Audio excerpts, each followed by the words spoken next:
Hello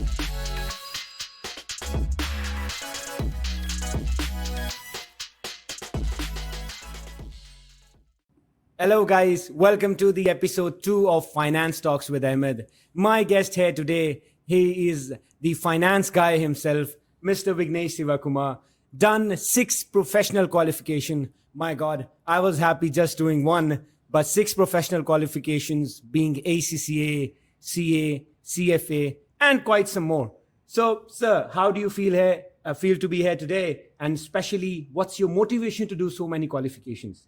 Firstly, thank you very much, Ahmed. Hello, everyone. Great to be here.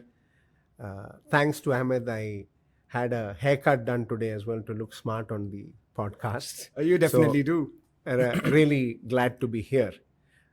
Regarding the professional qualifications, I was indeed very blessed to have the opportunity to pursue a range of professional qualifications, few of them that you mentioned. And, firstly, I must admit, I with gratitude, it's all possible due to almighty blessings of my elders, mentors, teachers. Wow.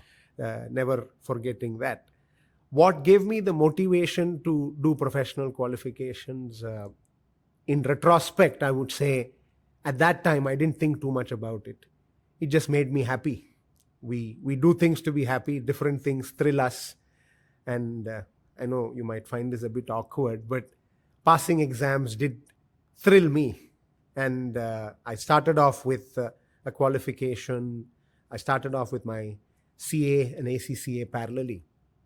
And then after that happened, on one of the ACCA exams, I was awarded the Global Prize. Interestingly, that's the paper you teach, Ahmed, Financial Reporting. My God. And then at that time, it just felt nice. And then I said, how about I do this exam? And how about I go further?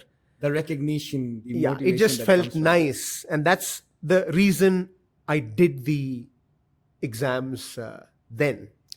But when I look at it now, I would definitely say I've been lucky that it's worked for me. Why? Because I chose a career as a trainer. And when I walk into a classroom and teach these certifications, it obviously adds to the credibility when I say, listen, I've done these exams as well.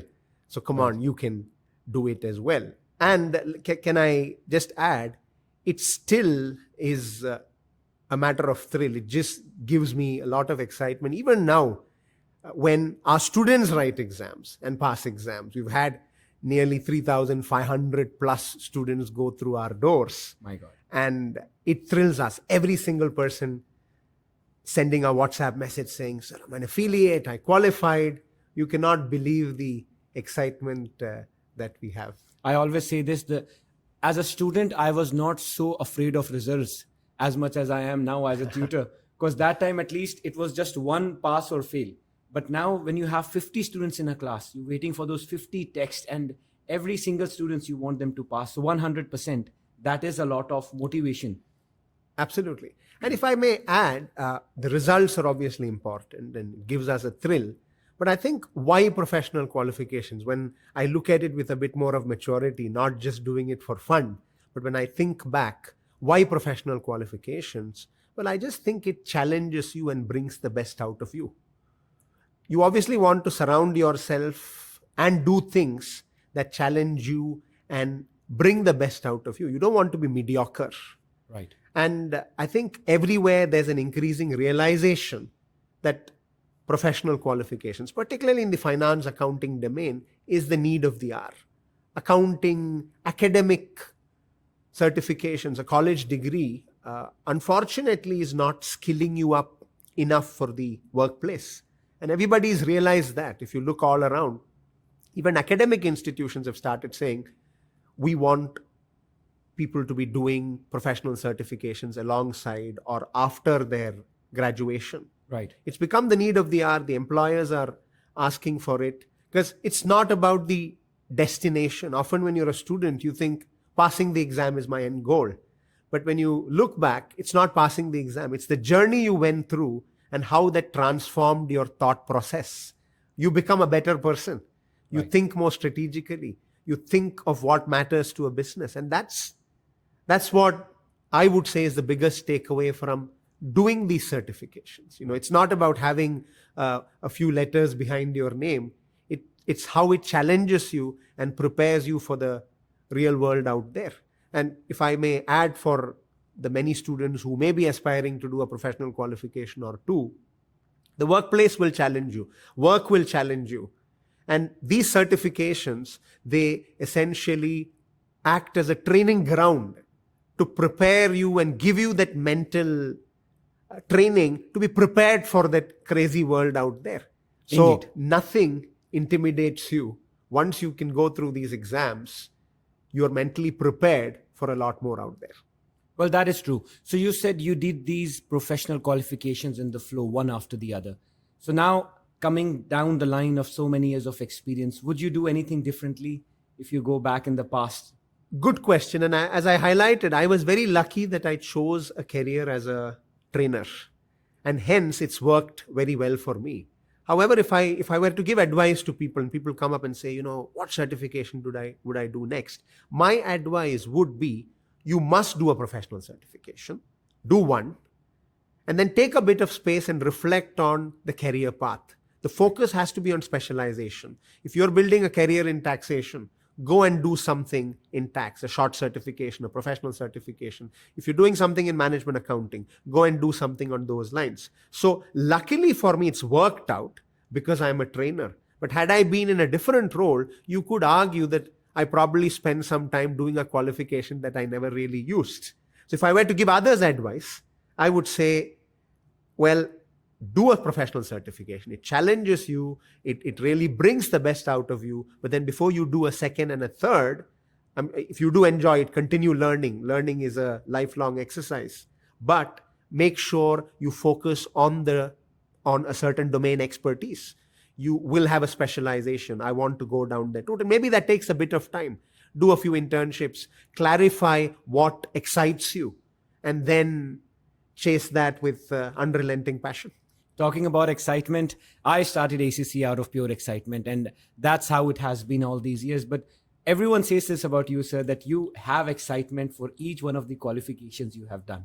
I have heard people say, I was talking to one of my colleagues and I said, there's a saying, jack of all, master of none. So I want to be master of one qualification. But then he mentioned, I know one guy who's master of everything, and that's Vignesh, sir.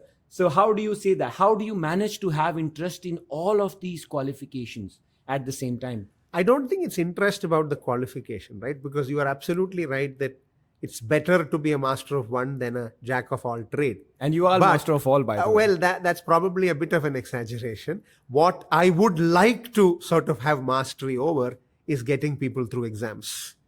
And hopefully we've managed to do that over the years and will continue to do that for the years to come. So it's not about the qualification. I believe, personally as a trainer, I hugely value our passion going into the classroom, creating that excitement in students so they also go taste success and go and inspire others outside. Right. Interesting. So now, talking about the number of qualifications, I get this question all the time. How much time do I need to take to finish one professional qualification? There are students finishing one qualification in 1.5 years. Sometimes it takes students up to 5 years also, with work, with other commitments here and there. So what do you think? Is there a specific timeline, or it's you versus you? How does it move really? Very good question indeed. I mentioned I started with 2 of my qualifications at the start, but interestingly, after that, I only pursued one qualification at a time. I was working.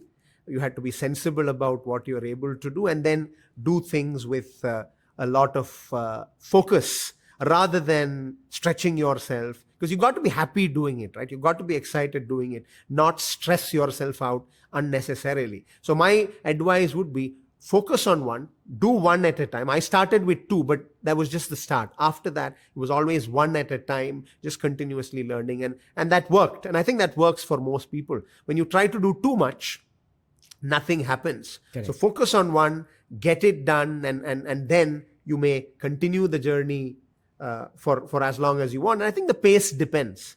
Each person's different. There is no hard and fast rule. You've got to do it in such a time frame. Obviously, you want the momentum, but you've got to enjoy it. Fundamentally, you've got to enjoy what you do. Yes, we work for money, we work for a livelihood, but most importantly, you've got to enjoy what you do, whether it be studies, work, anything that you do, I suppose. And that brings us back to one quote that you say in your classes all the time: what gets measured gets done. So I think it's about measuring your progress throughout and keeping it consistent. That's what you mean, I think. Absolutely. And everybody need not have the same measurement metric. What makes me happy may not necessarily make somebody else happy. It's about challenging ourselves, and I would say, in summary, bringing the best out of ourselves. We all find different ways of doing it.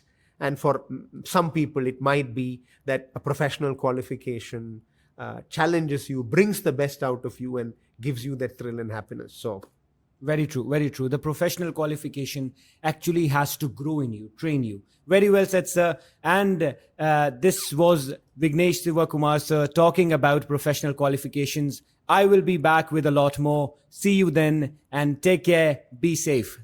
Thank you.